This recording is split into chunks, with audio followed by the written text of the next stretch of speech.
तो उसके बाद मैं आपको बताना चाहता हूँ कि सबसे ज़्यादा पैसा पिछले 2 साल में और उससे पहले भी जयराम ठाकुर जी के विधानसभा क्षेत्र में दिया गया। नैना देवी में 124 करोड़ रुपया 2 साल में नाबार्ड की सड़कों के लिए दिया गया और उनकी जो नील लिमिट थी 173 करोड़ रुपया वो पूरी हो चुकी है। 2 साल में कितना दिया? 123 करोड़। आपको और बताना चाहता हूँ, करसोग में तो भारतीय जनता पार्टी जीती है। 127 करोड़ रुपया हमारे द्वारा दिया गया और उनकी 174 करोड़ रुपए की लिमिट पूरी हो चुकी है।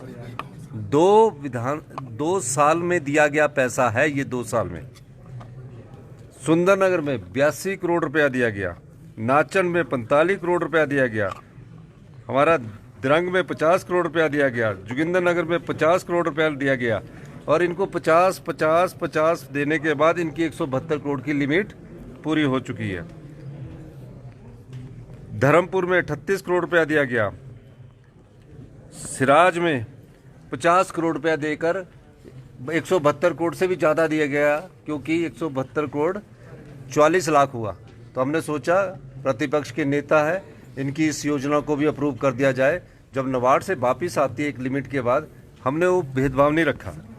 सरका घाट में 93 करोड़ दिया गया, बल में 60 करोड़ दिया गया, मंडी में जो अनिल शर्मा जी के विधानसभा क्षेत्र है 73 करोड़ रुपया दिया गया 2 साल में।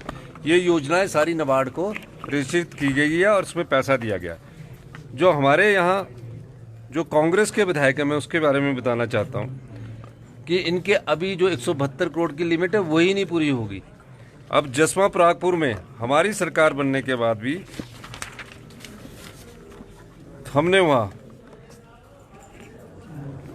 173 करोड़ रुपया हमने वहाँ दिया। तो ये सारी चीज़ें हमने जो है योजना के अंतर्गत दी गई। लेकिन भारतीय जनता पार्टी जिस प्रकार वॉकआउट कर रही है, वो अपने अस्तित्व की लड़ाई लड़ रही है। वो राज्यसभा चुनाव सीट जीतने के बाद से थोड़े से असहज हो चुके हैं। वो कोशिश करते रहे, जनता ने उनको चुनकर नहीं भेजा, हमें 34 से 40 सीटों पर पहुंचाया। अब सवाल ये है कि उस चुनाव का नेतृत्व 2 लोग कर रहे थे, एक जयराम ठाकुर जी और एक राजीव बिंदल जी।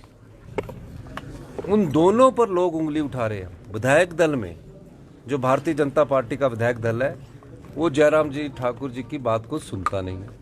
राजीव बिंदल जी को उनके जो सहपाठी है, जो उनके सहयोगी है, वो पूरी जोर शोर से उनको हटाने की कोशिश कर रहे हैं।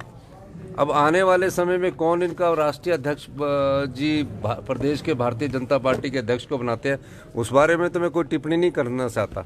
लेकिन 5 गुटों में बटी भारतीय जनता पार्टी आने वाले समय में अपने अस्तित्व की लड़ाई लड़ रही है। और मैं आपको बताना चाहता हूं कि इनका दृष्टिकोण हमेशा से हिमाचल के हितों के साथ नहीं रहा है। हिमाचल के हितों के साथ ना तो ये खड़े हुए हैं और ना ही हिमाचल के हितों की इन्होंने कोई लड़ाई लड़ी है। हम जो भी लड़ाई लड़ रहे हैं वो आत्मनिर्भर हिमाचल की लड़ रहे हैं और हिमाचल के हितों की लड़ रहे हैं। मेरा ये मानना है कि भारतीय जनता पार्टी को ये सोचना चाहिए कि जब किसी विधानसभा क्षेत्र के बारे में योजना विभाग बैठक करता है तो कम से कम आपको बोलने से तो कोई नहीं रोक सकता। आप बैठक में आते, बैठक में अपनी बात रखते, अपने विधानसभा क्षेत्र की समस्याओं की बात रखते, तो अपने विधानसभा क्षेत्र की समस्याओं की बात नहीं रखते हैं। विधानसभा में भी भ्रष्टाचार पर प्रस्ताव लाए, फिर उसके बाद वॉकआउट कर दिए, चर्चा नहीं करते हैं। अगर कोई और शिक्षा संस्थान पर प्रस्ताव लाते हैं, प्रश्न पूछते हैं, उस पर वॉकआउट करते हैं।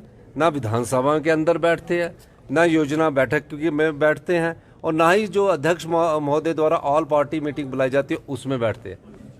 तो इसका मतलब क्या है? इसका मतलब साफ है कि कहीं हम इन बैठकों में चले गए और अपनी बात हमने रख ली तो ये ना लगे कि हमारी बात जो सच्चाई है वो सामने आ जाए। तो झूठ बोलकर राजनीति करने की जो परिकल्पना अपने समय में कर रहे हैं वो सही होने वाले नहीं है।